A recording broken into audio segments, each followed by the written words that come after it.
Hello, welcome to the Gentleman's Guide to Gaming and our Gentleman's Guide to Scarred Lands. Why are we making this video? Well, this video is going to be a little bit of a break from the little snapshots that I've been doing into the Scarred Lands setting, and I hope you have been enjoying those. It's been very fun to get back on the train, I guess, of making those videos about a setting that I'm a fan of, like I did for Gentleman's Guide to Vampires and Pentex Guide to Werewolves. This video is to draw your attention to the fact that the Dead Man's Rust Kickstarter is currently ongoing. Dead Man's Rust is the mega adventure for the Scarred Lands setting. It takes you all the way up from level 1 to level 10 if you play it through pretty much linearly, but the sheer number of side quests that are detailed in this adventure as well basically enable you to get all the way up to level 20. So this book is the kind of adventure path, the kind of mega adventure that you would want for a group that you intend to be playing with for a pretty lengthy duration, I would say. It's got at the very least a year's worth of play in there. And it covers 3 distinct geographical regions of the Scarred Lands, the world of Skarn, including the Hornsaw Forest, of which I am very fond, due to the presence of Hornsaw unicorns with razor-sharp serrated horns on their heads that have been corrupted by the blight of Mormo's destruction. Mormo being a titan of hags and snakes, serpents, and the like that was ripped to pieces above the Broadreach horizon area of Scarred Lands, and her blood ended up contaminating, blighting the world, and everything within that forest has since become corrupted. It's an adventure I really wanted to draw your attention to, not just because it's an Onyx Path book, so, you know, there's a vested interest there, but because I'm running an actual play of it right now. If you are fond of my GMing, if you enjoy watching me run games or listening to me run games, I'm actually running one for the good people of Red Moon Role Playing, and as well as one of my common co-creators. She's not common, but she commonly works with me, Clara Herbal.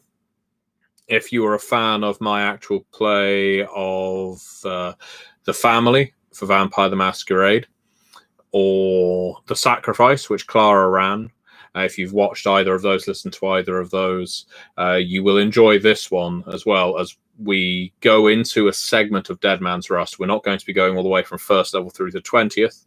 Our characters in this actual play are 8th level, and we're going to explore some of the Hornsaw Forest and tease some of the plot hooks that can be found there. I imagine it will probably last around 5 or 6 episodes, so it's not a major time investment. But here's where I do all the work for you, because if you're at all interested in Scarred Lands and at all interested in this Kickstarter, and the Kickstarter looks fantastic, the art that we've already produced for it looks beautiful, and having seen the writing, the write-up of this adventure as well, I am also incredibly impressed by the writer's work on it. You can see all of that on the Kickstarter, which is linked below. It's the first link you will find in the video description. You will find links to the Kickstarter. You'll find on that Kickstarter lots of sample art from the book. Thank you very much, Nicholas. If you back for as little as $5, you get full access to the manuscript for the book, so you don't even need to invest for the entire PDF or hard copy. You can just invest $5 and you can read the entire manuscript and play using that if you prefer.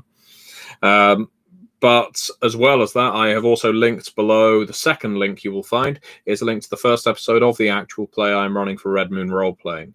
So if you need some convincing, if you want to see the kind of content that's contained within Dead Man's Rust, then click on that and enjoy the first episode of a game I'm running for Clara, Yalmar, and Craig of Red Moon Role Playing. They're all fantastic players, and it's my joy to GM for them. My pleasure, absolute pleasure.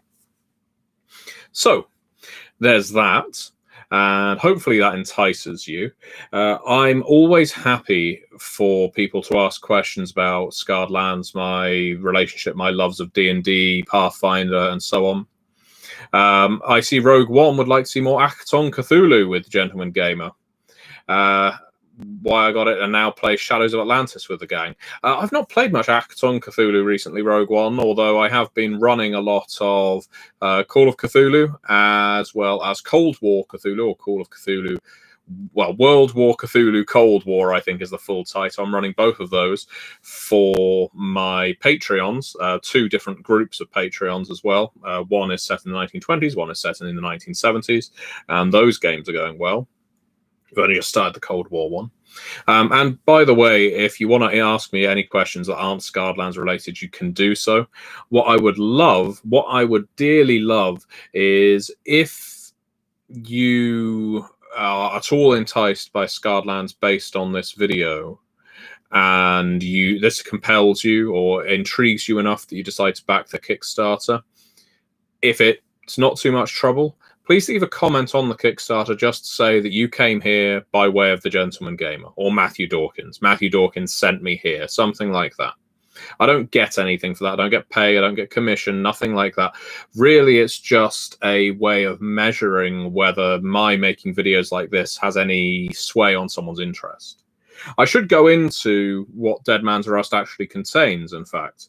It's more than just a simple adventure path, after all.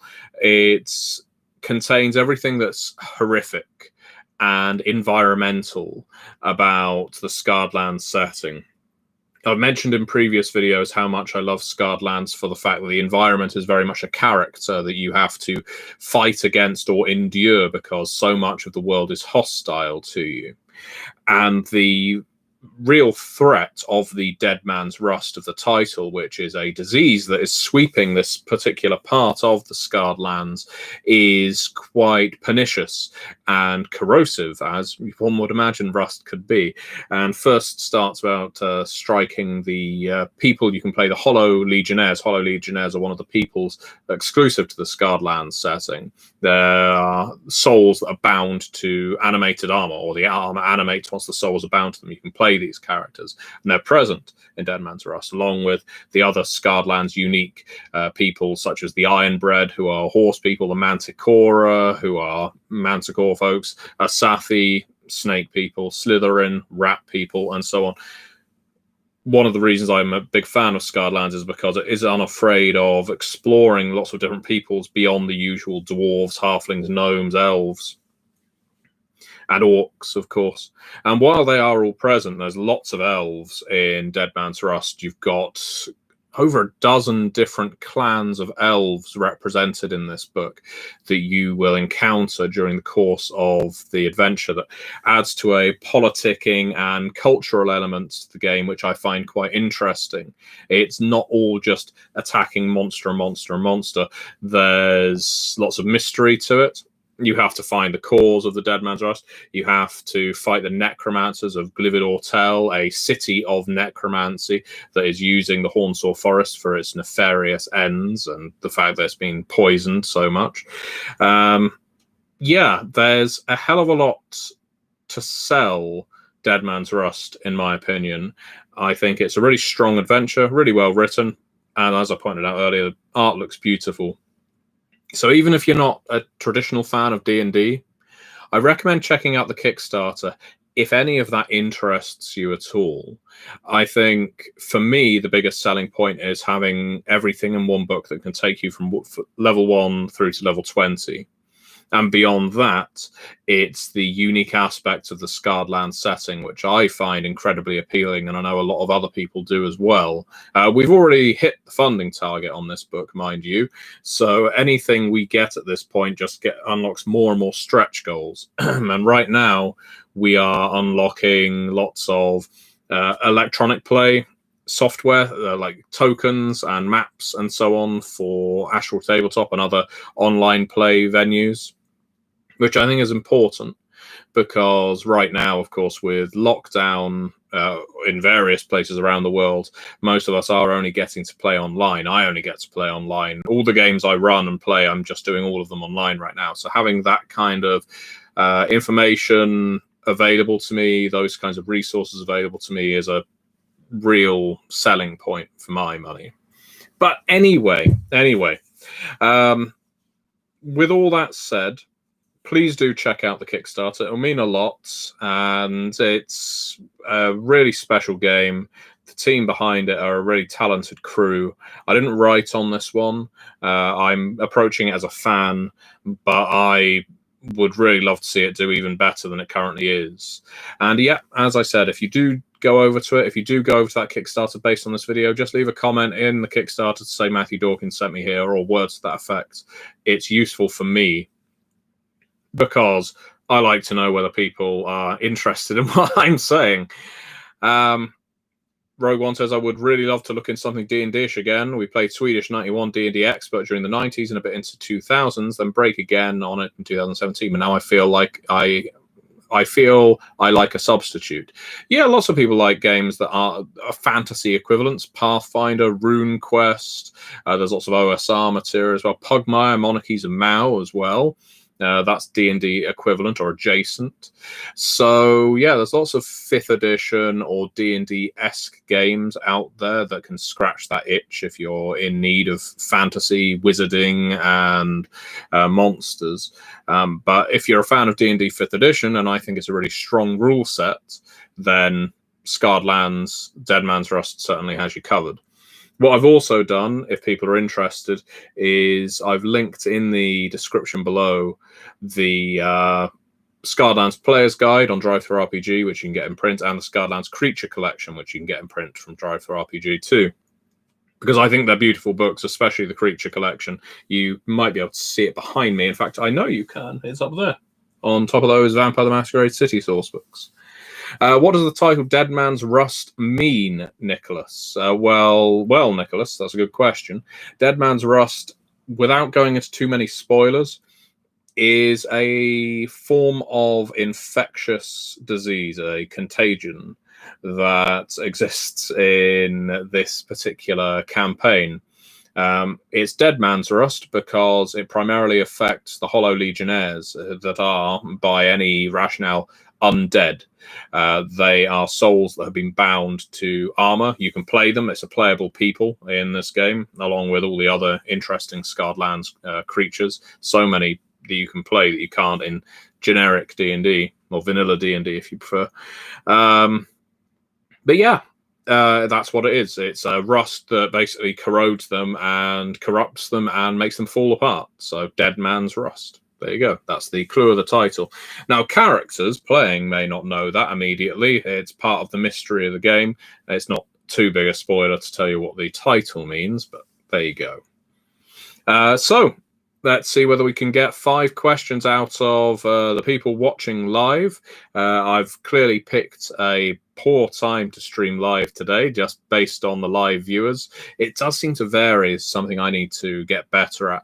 If I time these videos about 2 hours earlier, I get about 10, 15, 20 more people. Of course, if I go much later, it will be evening in America, and that's when I get most people tuning in. But yeah, I don't mind. As long as there's someone interacting in the chat, I'm happy. So, does anyone have any questions, whether it's regarding Scarred Lands, whether it's regarding anything else I'm working on, or just RPGs in general? It would be remiss of me, of course, to not point out that if you are interested in playing games that I am running, come on over to my Patreon. That's patreon.com/Matthew Dawkins. You can sign up, and we've got 2 games right now with spaces. 3 games actually with spaces that players could fit into. I would suggest we could probably fit another 4 players across the 3 of them.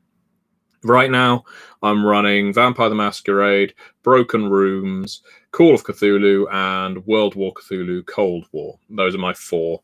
I've had someone approach me recently to ask whether I can start running a 5th game, another Call of Cthulhu one, Cthulhu by Gaslight, for their entire group. So we're currently in talks regarding that. But if people are prepared to pay for my time, I will give them my time.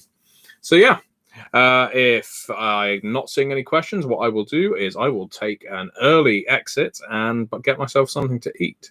We've got a big meeting at Onyx Path shortly, so I should probably get myself ready for that. But thank you very much for watching, and please do check out the Kickstarter. It will mean a lot, and as I say, leave a comment on it to let them know where you came from or where you heard about it. Thank you very much for watching.